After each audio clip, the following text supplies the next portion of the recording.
Hello বন্ধুরা, good morning. কেমন আছো তোমরা সবাই? আশা করি সবাই ভালো আছো। আমিও খুব ভালো আছি। পিএস ফ্যামিলিতে তোমাদের সবাইকে স্বাগত। এখন সকাল হয়ে গেছে, এখন সকাল বাজে 6টা। তো আমি রেডি হব, একদিনের ছুটি আমাদের কমপ্লিট শেষ হয়ে গেছে। ওইদিকে দেখো আমার ছেলে এখনও ওঠেনি, ঘুমাচ্ছে। তো ওকে তুলবো, বাড়ি যেতে হবে বলে। আর যে জন্য আসা ভোট, দেখো আমার ভোট দেওয়া কমপ্লিট হয়ে গেছে। কালকে আমাদের ভোট হয়ে গেছে। তো এটা আমার দ্বিতীয়বার ভোট। প্রথমবার পঞ্চায়েতের ভোট দিয়েছিলাম, এটা হচ্ছে আমার লোকসভার ভোট দিলাম। কেননা আমার ভোটার কার্ডটা হতে একটু দেরি হয়েছিল, এই আর কি। তো দুবারের এক্সপিরিয়েন্সে খুবই ভালো ছিল আমার, তো খুবই মজা লেগেছে, এই আর কি। অনেক জায়গায় হয়তো ঝামেলা হয়, আমাদের এখানে ঝামেলা টামেলা কিছু হয় না। অনেক জায়গায় হয়, আমাদের এখানে হয় না। তো চলো রেডি হবো, সকালের পরিবেশটা তোমাদের সঙ্গে শেয়ার করবো বলে ভিডিওটা করলাম।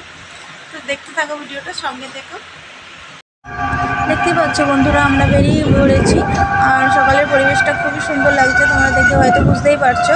আর আমার ছেলের এখনও ঘুম কাটেনি ভালো করে, চোখগুলো ছোটো হয়ে গেছে, যেহেতু এত সকালে ঘুম থেকে ওঠার অভ্যাস নেই তার জন্য।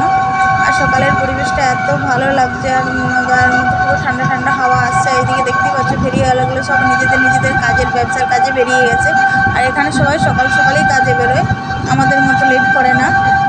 তো গ্রামে একটু সকালই সবাই ভোরবেলার দিকে উঠে সব বেরিয়ে যায়, আর এখানে অনেক ভোরবেলায় অনেক মানুষজন ওঠে। তো একদিনের ছুটি কমপ্লিট হয়ে গেল। আমার হাজব্যান্ডের যেহেতু অফিস আছে, যেয়ে করে অফিস করতে হবে, তার জন্য আর কি যাওয়া এত তাড়াতাড়ি।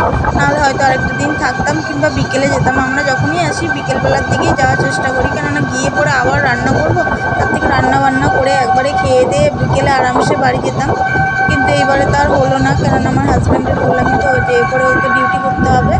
আর দেখতেই পাচ্ছ পরিবেশটা এত সুন্দর। আর মাঠে দেখতে পাচ্ছ হালকা হালকা ধোয়া, হালকা কুয়াশা পড়ছে। আর এত সুন্দর পরিবেশটা বন্ধুরা, মানে দেখলেই মনটা ভরে যায়।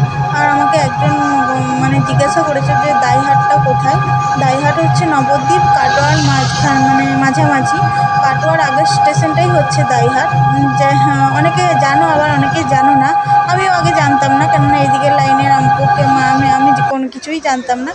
আর দেখো আমরা এসেই ট্রেন পেয়ে গেছিলাম। আমাদের যে ট্রেনে যাওয়ার কথা ছিল তার আগের ট্রেনটা আমরা পেয়ে গেছিলাম, তার জন্য উঠে পড়েছি। কেননা আমার হাজব্যান্ডকে তো বললাম যে অফিস করবে, যেয়ে পড়ে। আর প্রচণ্ড ট্রেনের মধ্যে ভিড় ছিল বলে ভিডিও করতে পারিনি, যেহেতু অফিস ডে ছিল। প্রচণ্ড ভিড় ছিল। আর দেখো আমরা হাওড়া ঢুকে গেছি, হাওড়া ঢোকার মুখে একটুখানি দাঁড়িয়েছে ট্রেনটা, প্রায় 10 মিনিটের মতো। সেই টাইমে একটু ভিডিও বানাচ্ছি। আর দেখতেই পাচ্ছ প্রচণ্ড, সব ট্রেনগুলোতে প্রচণ্ড পরিমাণে ভিড়। আমাদের ট্রেনটাতেও প্রচণ্ড পরিমাণে ভিড় ছিল। দেখতে পাচ্ছ আমরা হাওড়া ঢুকে গেছি। আর এখানে একটা টিফিন কিনে নেবো, কেননা বাসে যেতে খেয়ে নেবো।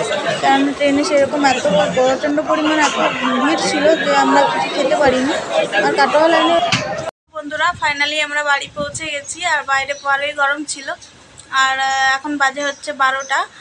তো চলো ভিডিওটা বেশি বাড়াবো না। আর একদিনের ছুটি ভালোই লাগলো, ছেলেটারও একটু চেঞ্জ হলো, এই আর কি।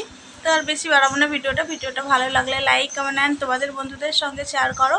এটা যদি তোমার ফেসবুক পেজ থেকে দেখে থাকো তাহলে পেজটাকে ফলো করো। এটা যদি তোমার পিএস ফ্যামিলি থেকে দেখে থাকো তাহলে চ্যানেলটাকে সাবস্ক্রাইব করো। ওকে, সবাইকে বাই।